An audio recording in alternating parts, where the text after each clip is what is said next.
So our words matter. And I want to get out, there we go. So the first thing I want to talk about is the fact that the MLS is an advertising vehicle, right? This is where we put an ad for your listing. So the first thing you want to do is not repeat all of those things that you can already find in the listing, right? How many times have you opened up the listing description and says, 123 Main Street, a wonderful three bedroom, 2-bath home on 1 acre located just south of Route 1 in Westerly, right? 3 bedrooms, 2 baths is already in there. The lot size is already in there. There's already a map. People can see all of these things, right? So you don't want to repeat what is already somewhere else in the listing. Can anyone, so you want your listing to stand out, right? Isn't that the purpose? You want to create excitement for your listing. You want people to come and visit it. You don't want it to appear like every other listing, do you? Right? You want to be unique. So can anyone guess what the most often used opening is on a listing description? Gorgeous. Gorgeous. Welcome to. Did I hear something else? Charming. Charming. Well, welcome to is actually the winner. I went in and searched in MLS, and in the Connecticut MLS, at the time I pulled these stats, there were 5,000 listings in Connecticut. 360 of them started with welcome to blank. That's 7.2% of the listings. Anyone want to guess what it is in Rhode Island? 25, 30%. 25, 30%. A little bit less than that. Okay. But about double what it is in Connecticut. There were 900 listings, and 120 of them started with welcome to. That's pretty amazing, don't you think? It's not very eye-opening for making your listing stand out. Original. It's not original, not at all. So 120 of 900 is 13.3%. So more than 10% of our listing descriptions start with that. In the public remarks section, we have 1,500 characters.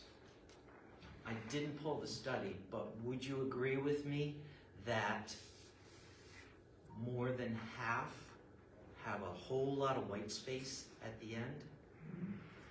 Yeah. I'd like to talk about photos as well, because that matters with our listing descriptions, right? A photo is worth 1,000 words, right? Was that? 1,500. Or 1,500 characters, yeah. Does anyone know how many photos we can put in Rhode Island MLS? 50. 50. Yes, I believe that's correct. So, digital media and MLS has oodles of space. The reader can already see all kinds of information about the listing, right? We often talk about the location. Oh my goodness. Oh, You almost had it. we had it for a second.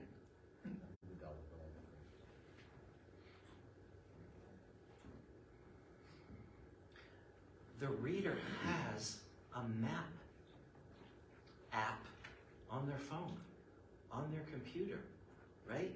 It's actually a link where the address is, and if you click that link, it takes you right to there. So why are we talking about Stone Acres subdivision. Does anyone know where Stone Acres subdivision is? Interesting.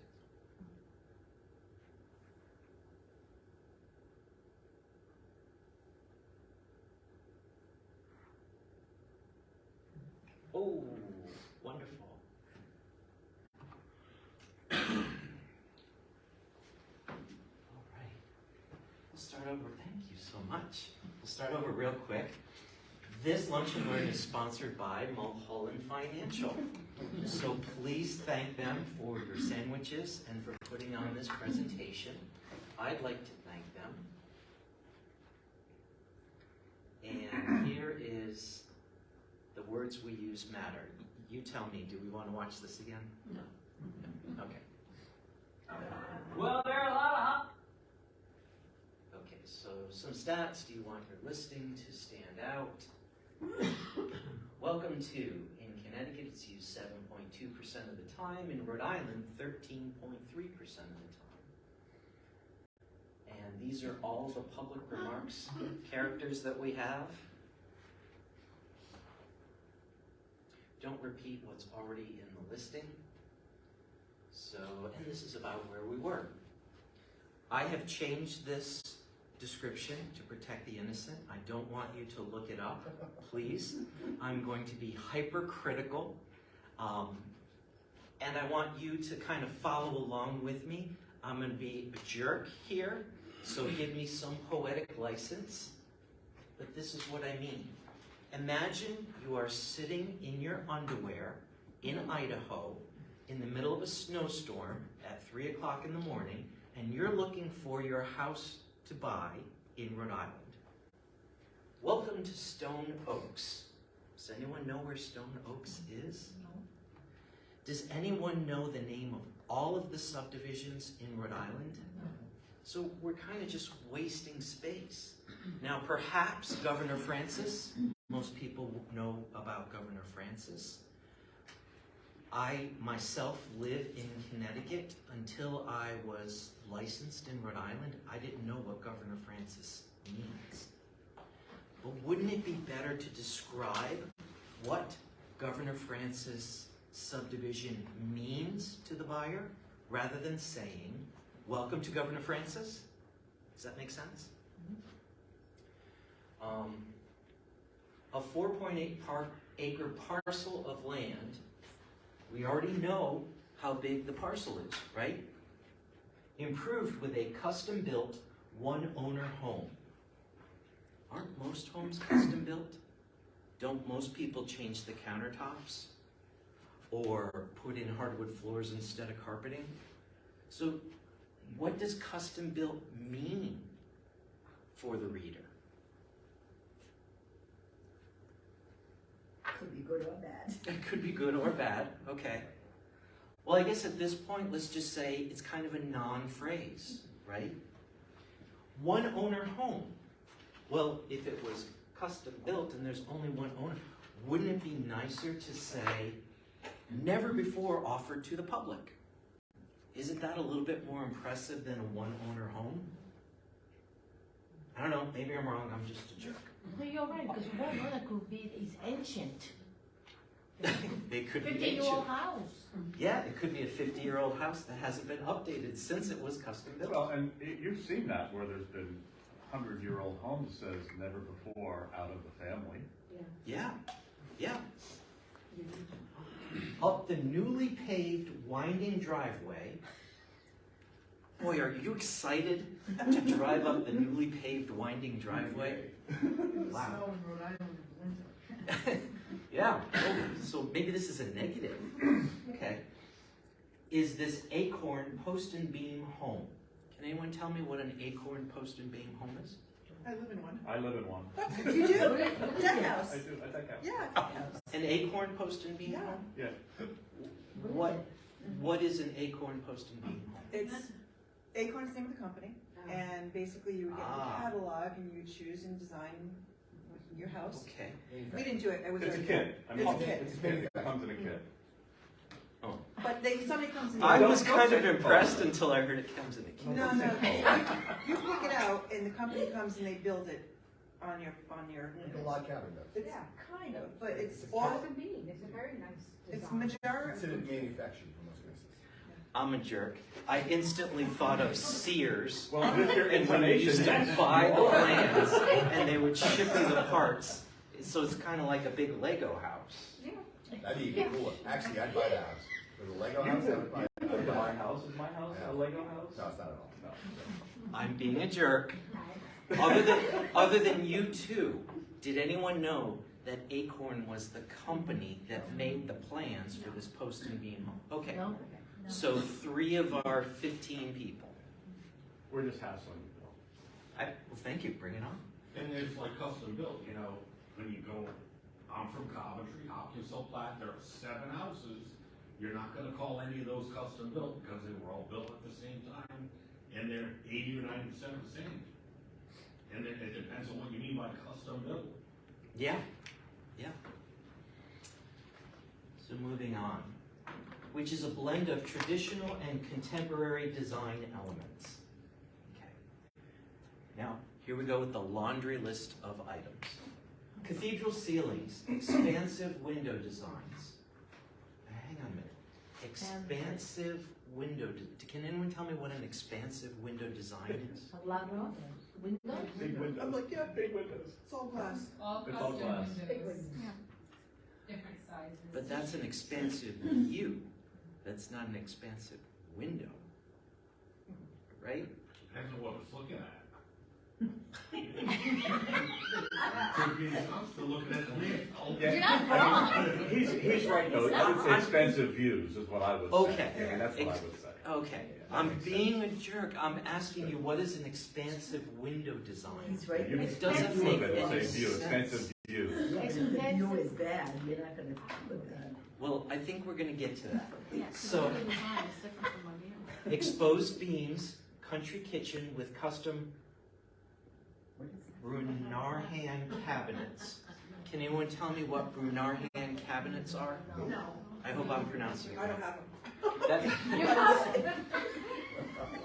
This is a custom cabinet company local to where this house is. So the person sitting in their underwear in Idaho at 3 o'clock in the morning has no idea what that is. Just like you didn't have any idea. My point here is, are you excited to go see what Brunarhan cabinets are? No. We like houses, so maybe. Okay, And the person that sees that knows what they are might say this is good. but we got a whole room full of people that I will. The one person. And a large screened porch. Whew. So after seeing this laundry list of items, cathedral ceilings, expansive window designs, exposed beams, is anybody motivated to go see this house? I'll be looking at the next listing. What's that? I'll be looking at the next listing. So we Move haven't forward. even gotten through half I will, of this, and you're already on to the next listing. Okay. Well, it depends on the pictures too, right? Depends on the pictures too. Yeah. Yes, I don't think I included the picture. And it's also low price. Take my word for it, it doesn't look anything like you expect a post and beam house to look. In fact, it's a contemporary design. The front elevation, you would think this house was built in 1984. It's that kind of contemporary style. At any rate, let's dissect this a little bit. There is a first floor laundry. Okay. There's a first floor laundry and an office, period. It's exciting. It's a 3-bedroom, 2-bath house. Upstairs is airy and bright and includes 3 bedrooms and 2 full baths and a reading loft. So now you've just told me there's a first floor laundry, but all the bedrooms are upstairs. Has anybody ever done laundry before? Do you enjoy trudging all the dirty clothes down to the first floor to do the laundry to bring them back up to the bedrooms? There is an oversized 2-car detached garage and a storage shed. Boy, is this exciting stuff or what? surrounded by stone walls. Watch the wildlife pass through the property from the kitchen window. Expansive window. Expansive kitchen window. So, I've done dishes a few times in my lifetime at the kitchen sink. Would anybody enjoy just standing at the kitchen sink and watching the wildlife pass through? No. I'm a jerk. I'm just saying, that doesn't excite me. How's this for a sales pitch? Some will desire modern upgrades. Some would like it to be modern upgraded. However, there seems to be very little wear and tear on the interior. It's confusing. Are we selling the heck out of this house? Bill, how many days on market has this house been? It's probably outrageous. I don't know. I will tell you that I pulled this one because it was literally the second listing that I looked at that I thought, let's look at a listing that I'm not very impressed with. And since I already did the study of Welcome To, I simply looked at the listings that started with Welcome To. The first one, which I didn't include in here, I don't think. The first one was a condo, and it was $49,000, and it said, second floor unit, so many bedrooms, so many baths, welcome to whatever, so many bedrooms, so many baths, and da-da-da. It was one sentence. And I actually calculated with 1,500 characters, you could put this description in 7.5 times because it was just so little. So I figured, well, that wouldn't be good. So this is the second one that I looked at. And I thought, well, let's dissect this and see if it motivates anybody to be interested at all in looking at this house. Is there anyone? It's boring. It's boring. I think that last sentence killed it for probably everyone that ever read it. Yeah. The If you minute get you that see far. that, you go. Yeah. But you might look at the rest of that and go, I'll look up this, this, this, and this. Some people like Mulholland. But when you see will desire modern upgrades, that's money right there. Also, if you live in Rhode Island, winding driveway is expensive if you're gonna have it plowed. But, but that last sentence is horrifying for anyone. Again, I'm a jerk. We look at listings descriptions all the time, right? Have I pulled out something that's completely odd? That's so far out of realm, I'm like, Bill, you picked that one because you could tear it apart. Is this a pretty common description that you would see? Okay. So, when I look at this, about 5 minutes later, it hits me. They're describing, there was a movie, Welcome to Mooseport, where they're out in the woods and the guy's trying to sell the house. That could be that house.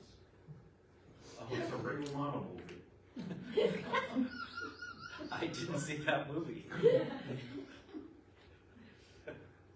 Was it a comedy? It was a comedy. No. So, the first point is, don't repeat what's already somewhere else in the listing. We have a map app. Map app. We know how many bedrooms and baths there are. We have a picture of the front elevation. So, the second point, and I took all of this out because you would know which house I was talking about. And the point here is not to disparage any other agents. Again, I don't know what I'm talking about. Maybe I'm crazy, but don't use a photo of the front elevation as the first pick. Close your eyes for a moment and picture a raised ranch. Does that excite anybody? Now, some of you may live in a raised ranch. I'm not disparaging raised ranches. I'm only pulling that out because that is the least desirable home style in New England. is a raised ranch. How many raised ranches have you shown in your career? Or you, or Quite a you, few. or you, Quite a few. right? We all know what they look like.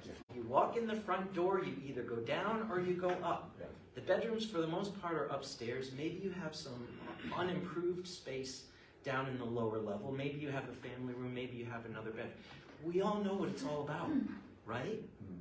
So why would you put a picture of a raised ranch as the very first photo that you're looking at?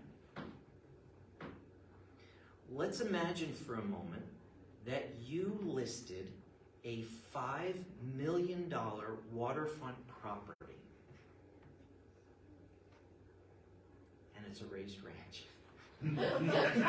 But let's just imagine you listed a $5 million waterfront property. What would you put as the first picture? The waterfront view, right? There used to be a rule in the MLS that you had to have a front elevation as the first picture, right? You remember that? That's no longer the rule. The rule has evolved to you must put a picture of the front elevation in the listing. But why not put that last? If you're going to list a $232,000 raised ranch in East Greenwich, do they deserve less of your marketing abilities than the $5 million waterfront property? So why are we putting a picture of the front elevation of a $232,000 raised ranch as the first picture? If you've got a buyer looking between $200,000 and $240,000, that's their range, and you've got 20 listings to look at, and you know, or 20 listings that you could show this buyer, and you know they have told you, I don't want a raised ranch, I think they're ugly, and you know that they're the least desirable house style in Rhode Island, in New England,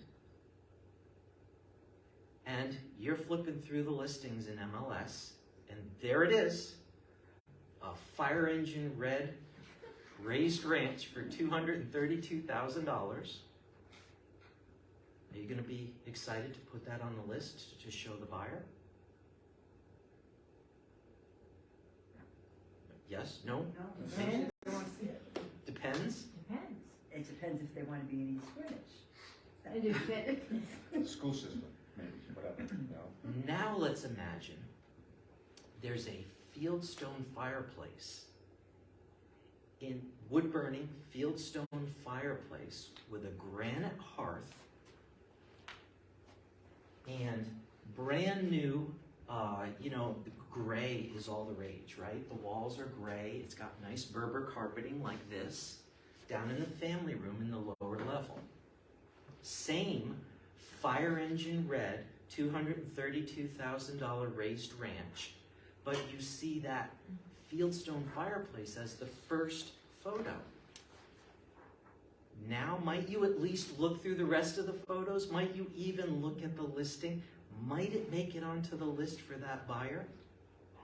Is there anyone that might show that house? I see a few heads nodding. Or squeeze it in with other houses. Squeeze it in with the other houses. Yeah. Yep. I've got so much material. This is my 34th year in real estate, selling real estate. Congratulations. You can clap. Yeah.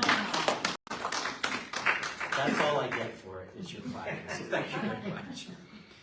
But I had this wonderful agent that I worked with when I was down in Tampa, and he's the one that turned me on to the idea that the MLS is a marketing vehicle, and we need to present the house in its best light. And I used to do seminars with my buddy Bob Hajek, and we used to do all kinds of seminars, and we took a lot of listings together. And this was way back, early 90s, I think it was. And we did an experiment. It was, I don't know if it was the latest thing, but as far as we were concerned, it was the latest thing in real estate technology. is take a brochure flyer from the sign. You know those little tubes, and you put the flyers in the tube? So we did this experiment. We put one out there, and then we waited in the house for a little while. And we would watch people take flyers out of that tube. And people would stop their car, they'd get out, they'd pull out a flyer, and you could see them read it. And they'd read it. And they'd get back in their car. Sometimes they'd pull it out and they'd go, and they'd go back in their car. But what we surmised, and you tell me, most buyers don't look at advertising to add that house to the list of properties they want to see. But they do look at the advertising to eliminate the properties. We surmised that they were looking and they said, 3 bedrooms, 2 baths, I need 4. 4 bedrooms, 2 baths, I only need 3. Or the price didn't fit. Or something they didn't like was on there. Does this make any sense to anyone? That most buyers are looking at your ad to eliminate it, not add. So when you're doing a boring first photo, when you're doing a boring listing description, that person sitting in their underwear out in Idaho at 3 o'clock in the morning is eliminating your listing. They're not adding it to what they want to see. Oh, so here's another bonus. Has anyone ever changed the price on their listing? Mm-hmm. Yeah. And what happens when you change the price? Does it kind of reset, does it reset the listing sometimes? It doesn't reset it. Good point. It doesn't exactly reset it, but it does do something. It sends out another blast to the people who are on the list for that criteria. Yes. Okay. Yes, it does that. It also shows up, at least I think it does, on the hot sheet, right? So we real estate agents, we're on the MLS, we're looking at the hot sheet, right? Oh, let me see all the new condos in East Greenwich that came on the market overnight. Or let me look at all the price changes. Or let's see in Bob and Sue Smith's search criteria, what new listings came up there, right? So we see it on the hot sheet. And so what happens, so that's what happens when you change the price in the MLS, right? But if you're a buyer out in Idaho and you haven't changed the first picture, and it's that fire engine red $232,000 raised ranch, what happens? Swipe right or left? I don't know. I don't know either. That's post me. But they swipe it off of there, right? So whenever you change the price, whenever you're going to appear on the hot sheet, whenever it's going to get sent out to all the people that have looked at this, like when you're doing an open house, here's a suggestion: change the first picture. That way, the person sitting out in Idaho doesn't know that this isn't a brand new listing. Because if it says something like, oh, I've already seen this, I've already eliminated this, they're just going to eliminate it again. Yeah, because I can tell you the number of times I've heard buyers say, oh, I've seen that one, we've looked at that, oh, we've seen this before. Right. And it's just a picture. Right. Right. So, well, I'm just full of stuff.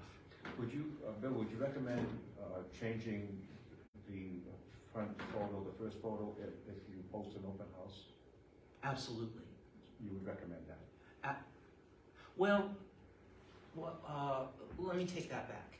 It's a brand new listing. It's only been on the market for 2 weeks. You've got that field fieldstone fireplace as your first picture, if you're getting activity, if you're getting phone calls, if you're getting hits on the website, then maybe you don't need to change it.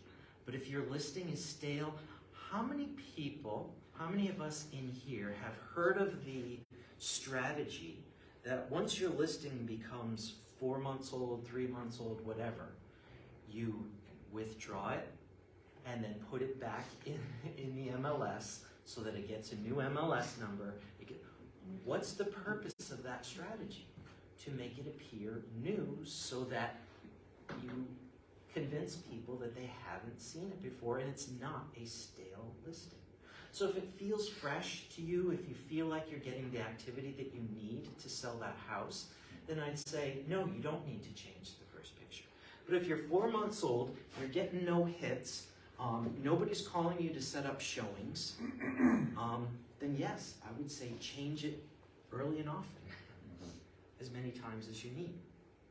So I don't know if this is still true, however, I believe it is. You know when you add a photo, one of your 50 photos, to the listing, it gives you a chance on the bottom to add a description. How many of us actually put a description in there? Not even half. Give this a shot. Google tracks everything, right? We used to talk about what is that number when you count the clicks that you're getting through, like on your website? Impressions? Impressions, yeah. Hits. Yeah. So we're all looking for more hits, right? We want more people to see this listing. Always add a description to your photo. Bill, it's a fieldstone fireplace with a picture's worth 1,000 words. Why am I going to put a description of this is the fireplace? Here's why. Say that this is the fireplace in the lower level. Then describe it. It's a fieldstone fireplace with a granite hearth. The room is aquamarine gray or whatever. Put as much description as you can into it. And then also put the address of the property. So you're adding 50 photos, you're going to add the address into every single description of those photos, along with the other description of the photo. Now, What the hits? yes, now Google, when you first put up that listing, Google says, oh, look, here is 123 Main Street. It's brand new on the market.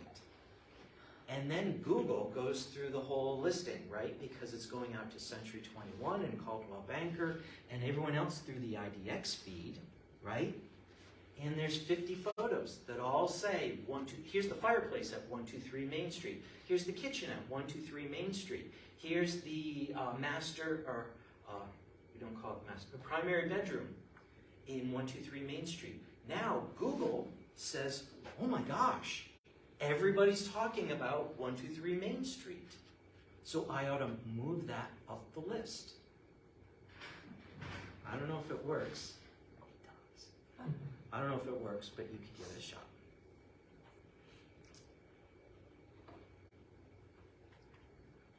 So, evoke a feeling or a memory. There was a time I got started before we had an internet. Well, not that old, but before MLS was on the internet is when I started my career in real estate. So one of the things that I did, and every real estate agent I knew, was we cut the ads out of the paper whenever we ran the ad, and we sent it to the seller. Say, because the seller didn't have access to MLS. So this showed the seller that I was doing something, because the seller didn't get to see that, right? They may not be local, the seller themselves. They might live out of town and they're selling an investment property. So I'm doing an open house. Here's a copy of the flyer. Here's a copy of the ad that I ran. Here's the copy of the postcard that I sent to the neighborhood. So we did all of these things and showed it to the seller to show them that we're actually working. Nowadays, we can see our listings all over the place, right? Your seller can go on effectively, the MLS right now, and see the listing description that you just wrote for that new listing. You want the seller to be happy, right? Why not ask them why they bought the home? When they go on and look at it, they're going to be happy about what you wrote. Hopefully, you're tapping into the feeling or the memory of why they wanted to be there. I grew up in Ledger, Connecticut, and I did not live in the Highlands. Does anyone know where the Highlands is? Good. The Highlands are not very expensive properties. I don't want to disparage the Highlands. I'll just simply say that the Highlands are not very expensive properties. They were not when I was growing up either. I did not grow up in a the house I grew up in was not in a subdivision. I wanted to live in the Highlands so bad because all my friends lived there. And every time I went to school, which was literally adjacent to the Highlands, they told me about the pickup football game and basketball game that the neighborhood kids played last night. Damn, I wanted to be a part of that. I wanted to be there. Everything was happening in the Highlands. All the kids got together if they had a tough algebra problem that they had to figure out, and they worked it out together. I sat in my bedroom with my pencil and calculator, and I had to work it out myself. I had a chance to sell a property in the Highlands where a friend of mine grew up. And so I wrote this description.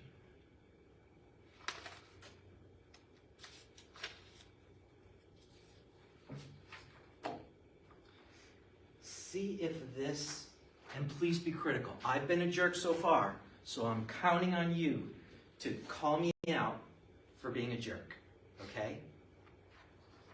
See if you like this description. You better be home by the time the streetlights come on. Oh, so already, did anyone's mom ever tell them that? A couple people. You better be home by the time the streetlights come on. Remember all those pickup basketball games and choosing up football teams? Sleeping over your friend's house when you found out her mom was baking brownies? The Highlands is a neighborhood that creates memories. Gallup Hill Elementary School and the Highlands Lake border this subdivision, which is right down the road from Ledyard Center, the Bill Library, and Ledyard High School. 7 Pfeiffer's Lane is on a quiet little cul-de-sac on a level lot. A ranch-style home means that everything is on one level. This home has been customized to include a multi-purpose room, which can serve as a 4th bedroom, an office, or even a family room. Please come by and visit. You like it? So, Sound good? except for a lot of the information that was in. What was in there? The rooms, I love the the fact that it's a opening. ranch, the rooms.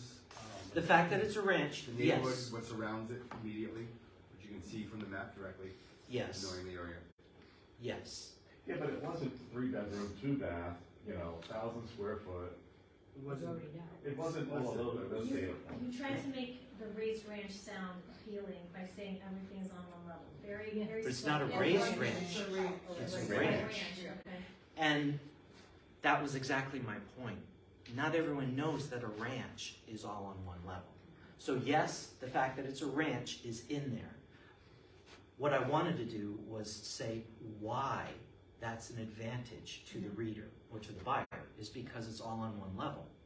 If you're getting on in years and you don't want to do stairs, or you just don't want a 2-story home, So, I didn't ask that to pump myself up, but I hope you liked it. Okay. So you want to evoke a feeling or a memory.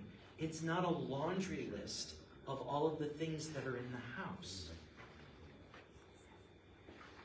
But, but that opening the story, could that evoke maybe the neighborhood could be unsafe if you don't get home before the lights go off? Or the lights come on, I mean? That's a good point. That's a good point. The perception? That's a great perception. Did anyone have that perception? I did. One person. Thank you for being honest. It did, it came full circle. So 2 people, actually. Yes. So maybe that's the case. I'm not perfect, I'm a jerk. I think it's spots people to go on. Well, I'm being hypercritical of myself, and because I'm being And hypercritical. we're being objective as well. It didn't start with welcome too. It didn't start with welcome to.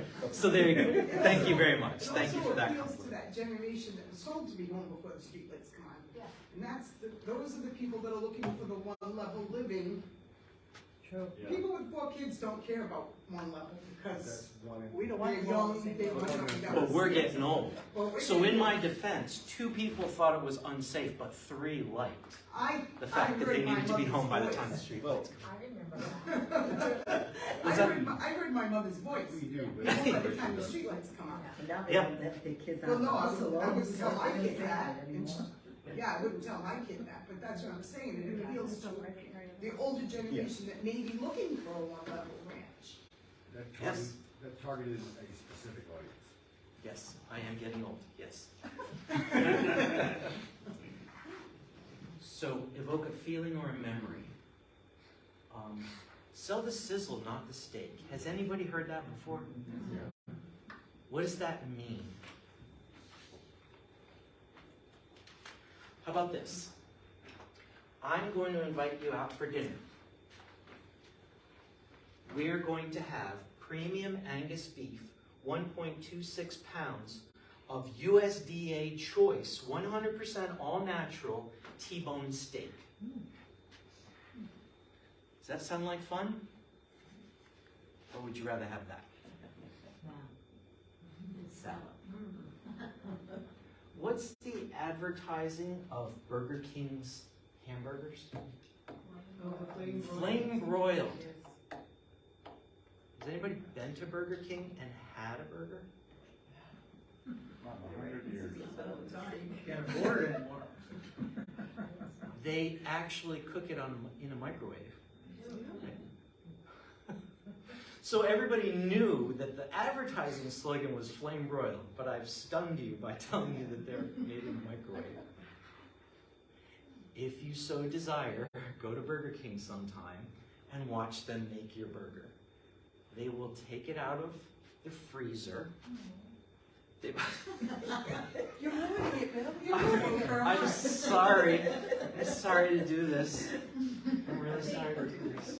It's, even though that you say that, I worked in Wakefield. I worked at the Wakefield Mall. We had a Burger King, and Narragansett Beach was 2 hours away, 2 miles away. And the joke was, depending on the wind, you could either smell the burgers from Burger King or the ocean.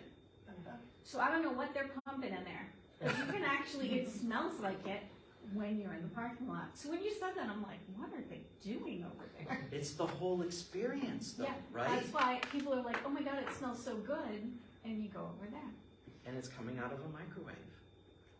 How about fragrances that smells like a Yeah. burger? You know, I went to, when I was in Florida, I worked for Prudential Florida Realty, and we would have conventions all the time. And they had a Disney Imagineer come and speak to us. Do you know what the Imagineers are? Yeah. They are engineers that create imagination experiences. And they described when they made the Pirates of the Caribbean ride. So we all know what that is, right? You get in it, it's basically a roller coaster, there's some water involved, there's mannequins that move, and there's music and all of that. They created the whole experience And Walt Disney, except for one crucial element, one thing, Walt Disney came, he went on the ride, and he said, I'm not impressed. And they said, well, what could we do better? We've got the mannequins, we've got the music. He says, there's something not right. There's something not right. They went back to the drawing board, and they realized it was the smell. It was the smell of the ride. So they started pumping in musty smell. Has anybody ever been on the Pirates of the Caribbean ride? There's a distinct old smell, right? And it's musty. And they pump that in specifically for the experience to make it feel like you're on an old pirate ship. The smell matters. The whole experience matters. Are you saying we should add this musty smell to our homes? No, but off the subject, when you have an open house, I show up an hour early and I bake chocolate chip cookies in the oven in the house, because people remember the smell. Exactly right. Oh my gosh, thank you for bringing that up. I know it's not the subject here, but. I do cinnamon sticks on the stove. Cinnamon sticks. Yeah. Look, I pirated it from somebody else, somebody taught me that, so it's not an original thought. Yeah. You know what we used to do back when everybody had incandescent bulbs? We used to have little bottles of lemon juice, and you would put a drop of lemon juice on the incandescent bulbs, and when it heats up, it makes it smell fresh and clean and lemony, like you just cleaned. Yeah. For exactly the same reason, if you didn't have time to bake brownies. Except candles at an open house are not a good idea. Candles are not a good idea, No, they're not. nor are those air No, fresheners. they're not. I don't want to disparage Febreze or any of that kind of stuff, but look at the ingredients, and there's formaldehyde in all of those. And there are people that have a very strong, a visceral reaction to that burning or whatever it is of the formaldehyde, and it gives them a headache. I had an agent at another company that I worked for. She would have that reaction. She couldn't even walk through a house that had one of those in it. Not only that, but doesn't it raise the question, what are you trying to hide? Absolutely. Yeah. Absolutely. Yeah. But a lemony clean smell, Right. brownies, doesn't feel like you're covering anything up. And I'm not suggesting we should cover anything up, just that we should add to the experience.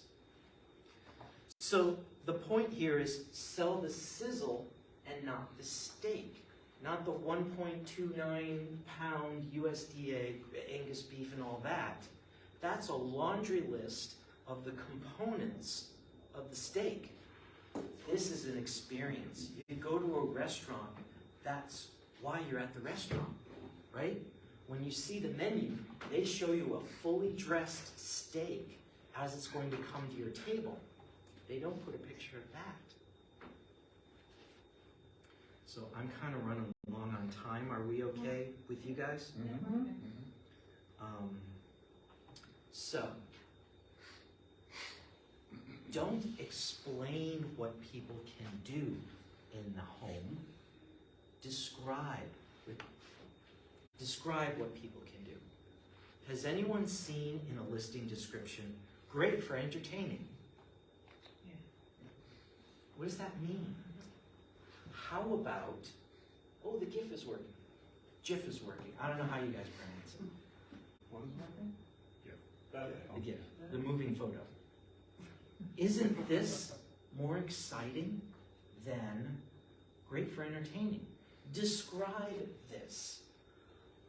Last Saturday, the owners came up with a recipe for Mexican chicken tortilla soup. So they decided to invite 6 friends over and have a party, and paired it with tequila and had a Mexican party. Does that sound like more fun than great for entertaining? No? Well, yeah, but how do you put that in the listing? Just as I said.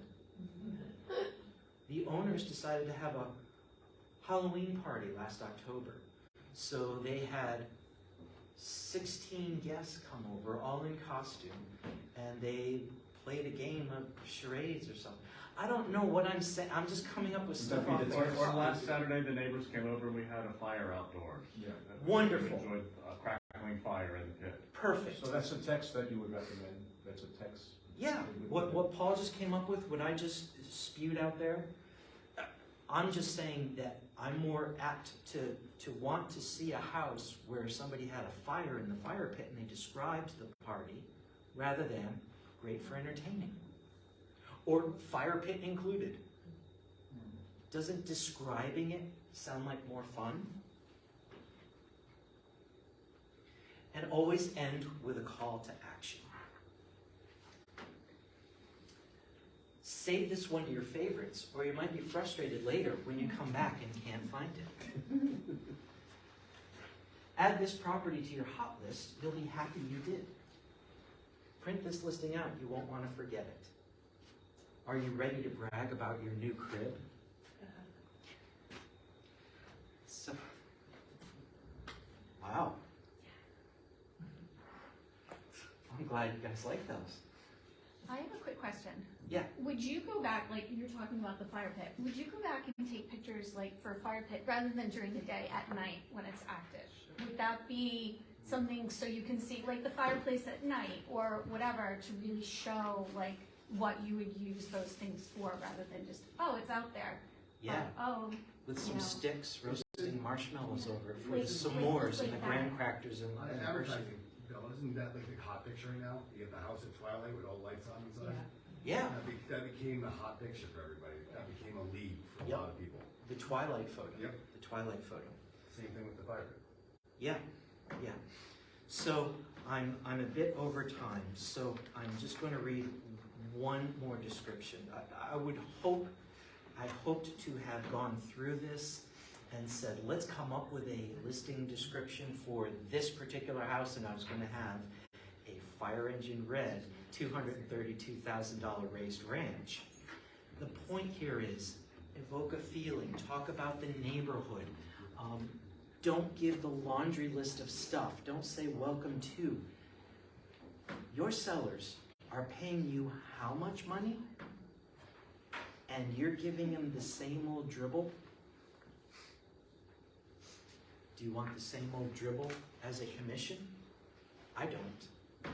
I want the same old dribble plus as my commission. So I want to earn it.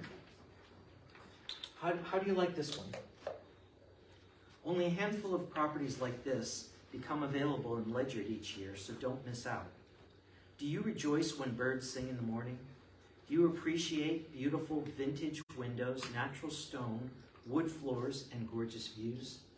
Many nature lovers end up in Ledyard, and here's your opportunity to settle into your own piece of solitude.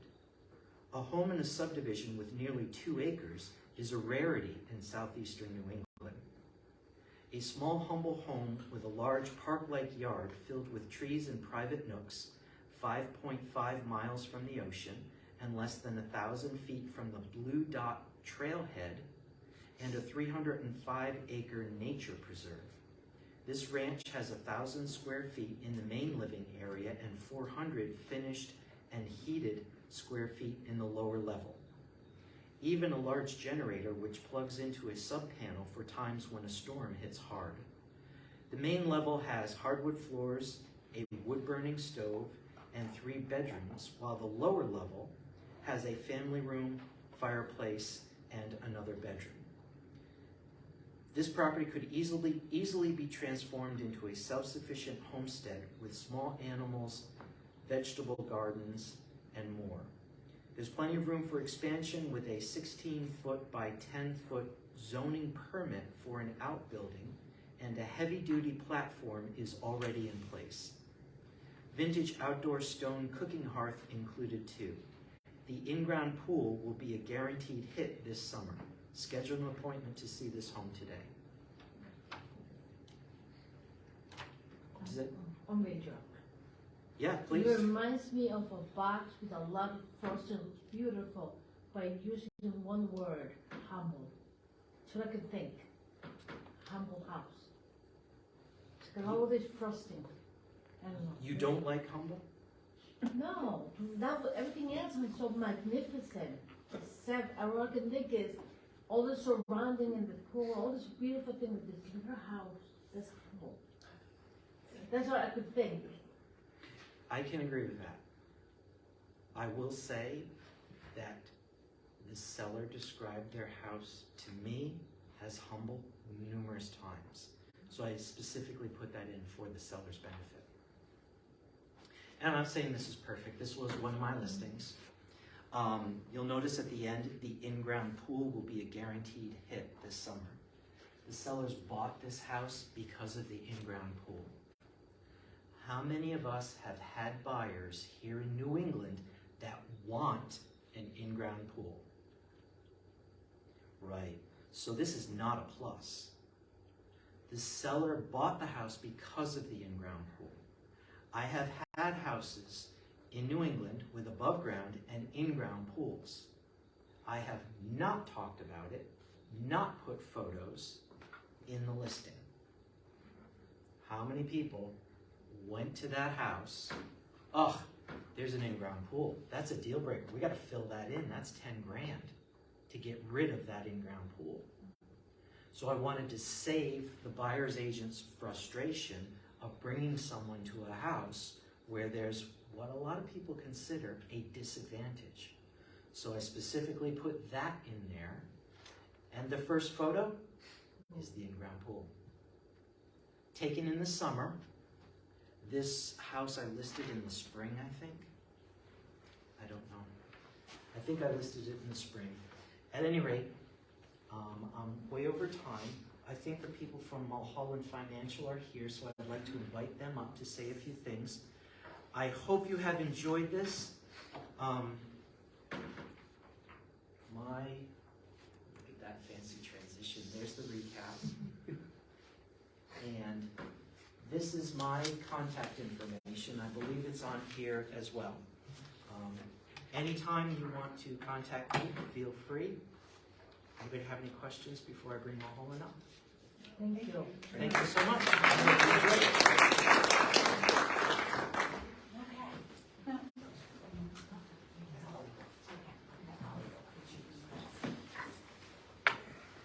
Okay. So happy New Year, everyone. Here. And I apologize for being late, and I hope you enjoyed your lunch today. Just the fact that you're all here today tells me that you care about your business. You care about your real estate business. The fact that you are here, that you're learning more about how can you be a better agent, how can you sell real estate, how can you get some tips as to how to list houses. So what we'd like to talk about just for a few minutes is just put the thought in your head that while you are learning about being a great realtor, You're good. okay, while you are learning about being a really great realtor and taking your business to the next level, some of you have been in business maybe for a year, some of you might have been in business for 5 years, 10 years. It doesn't matter how many years. We always want to improve our business from year to year. And so what we would like to offer to you is to be able to help you with the business side of your business. You're all your own individual business.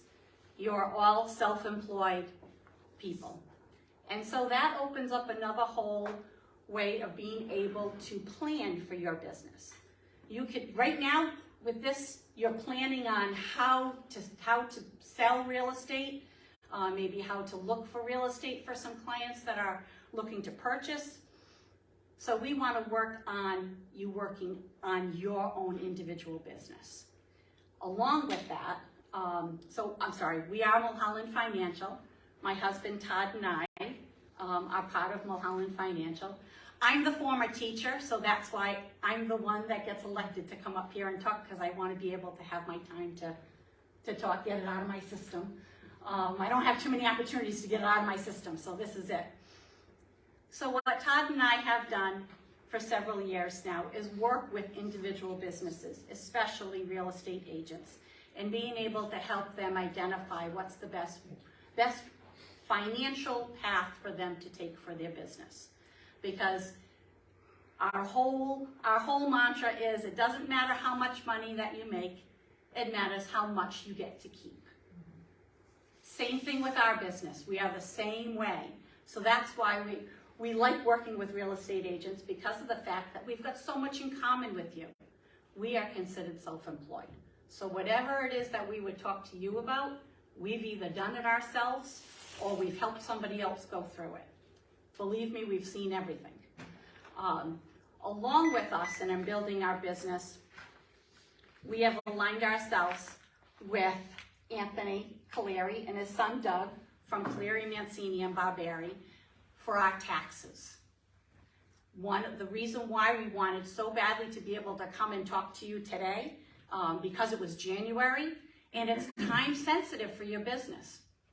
Because within the first 75 days, you need to think about how you want to structure your business for your tax filing. So, it has changed our world to be able to change our tax filing status.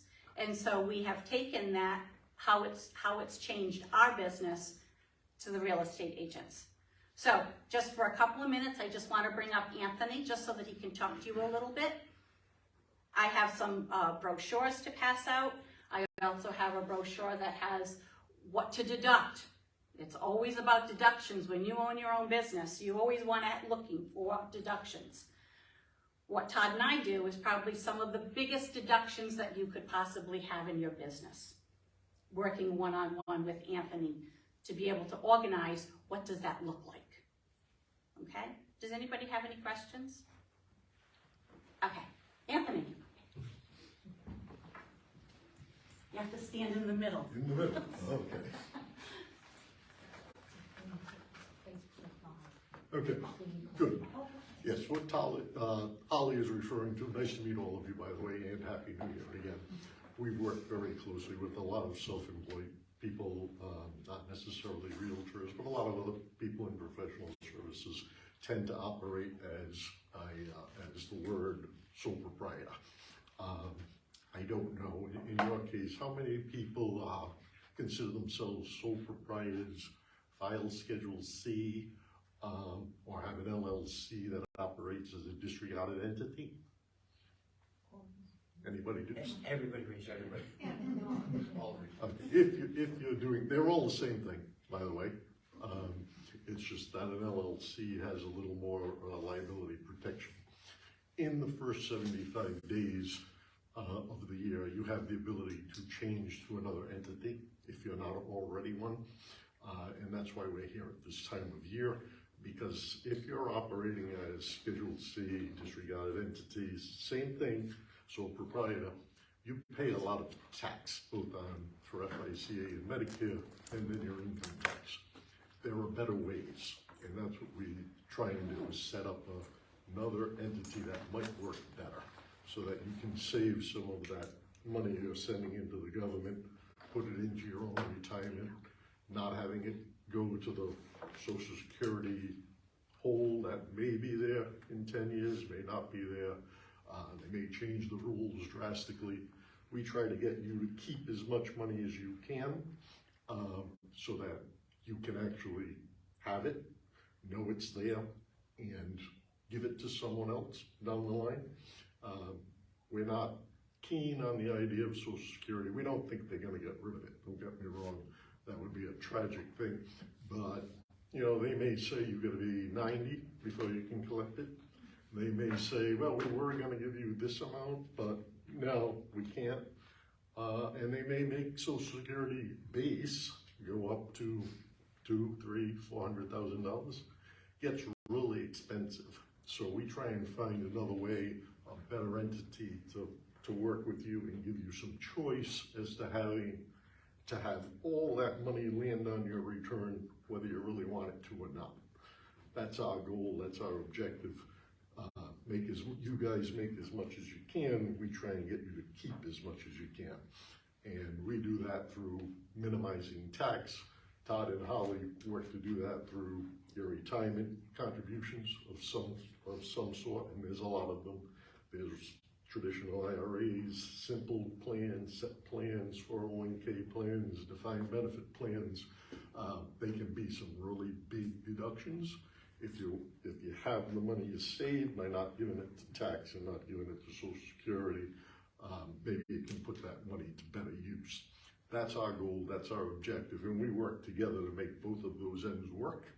So, like I said, if you want to get away from that situation where I have this Schedule C on my tax return, I can't make it go anywhere else.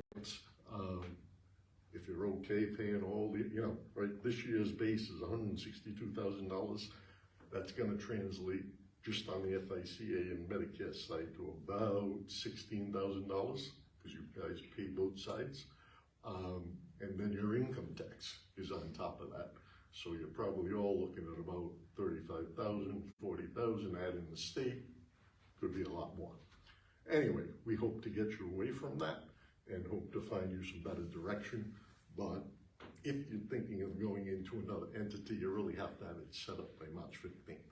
So, enough said. Yes? Anthony, does a 1099 dump into the schedule, you say 31? If you're acting as a self-employed individual, Yeah. you're getting a 1099 in your name, it goes into the Schedule C and Schedule C goes, it dumps into that? dumps into that, and then you take all your expenses against that, and Well, hopefully. with respect to FICA and other deductions, how does that play into this scenario? Well, the FICA, you're paying on all that bottom line. So you made 200,000 after expenses, you're down to 100 and, we'll say 25, something like that.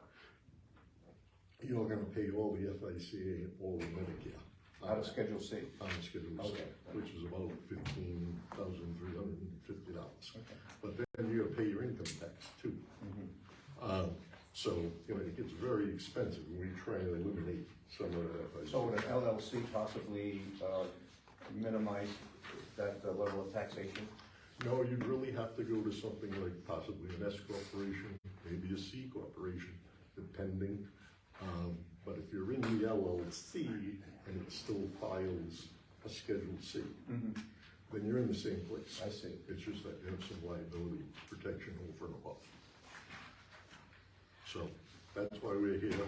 We're trying to find a better road and give you a few more options. And at the end of the day, we hope you end up with more money than what goes through the only. So that's our goal. And we'd be happy to talk to you about that at any point in time. Consultations we're available for. Just let us know, and might sound better, might sound worse, but we think you'll like it at the end of the day. I passed out to you a questionnaire. If I could have each of you please fill that out. That helps us to know when we're working with real estate agents where they are in some of their planning, so that we can gear some of we do seminars also, and so where we like to gear our seminars towards, if there's more people that need different kinds of information. So if you could fill that out for me, that would be great. In the meantime too, I'm also going to pass out just some of our information. Can you pass that one out to each one? Just for you to have, in case you have any questions, you can contact us at any time. Thank you very much for Mulholland for sponsoring today's luncheon. I thank you very much for Bill Fain for his presentation as well. Although I do have a question. I feel that Bill has a lot of customers from Idaho who are up late at night texting him in their underwear apparently. But I did hear that several times in the presentation. So I don't know how you market. You got all the way to Idaho. That's fantastic. Very good. Hey, don't make fun of my friends. Everybody has we have our own survey, please, that if you could hand in beforehand, let us know how you like the presentation, as well as any ideas. We are always looking at ideas with the Kent Washington Association Education Board, which I am a part of. If you have something you want to see in the future, more information, there might have been a few topics discussed today that you might be able to dwell on a little further in one of these meetings. Feel free to fill that out on the forms. We do look at them every month to help us decide on new programs. And education meeting does meet on the second Tuesday of the month for anybody who's interested. If anybody wants to be a part of that, we're always looking for other bodies to come in and give us new ideas. Thank you very much. Next month we will have a end of the month. We're putting together one on developing land to be a buildable buildable lot, and we have land surveys as well coming in to discuss different outlooks and what the towns are looking for directly in order to. That's next month, isn't it? That'll be next month. I think it's February 28th. The last week of February. You'll get everybody get the email? Yeah. So you'll know, be able to sign up for it. It should be a great class too as well. We have Henry Thayer's coming in from, he's a realtor. He does a lot of land sales in South County, specifically Kent, Washington. And he has a surveyor who's coming in as well to tell us what the boundary issues, some concerns that you might have as you're going through that, and ways to get around it. Thank you very much. I hope you all have a great Valentine's Day. Valentine's Day.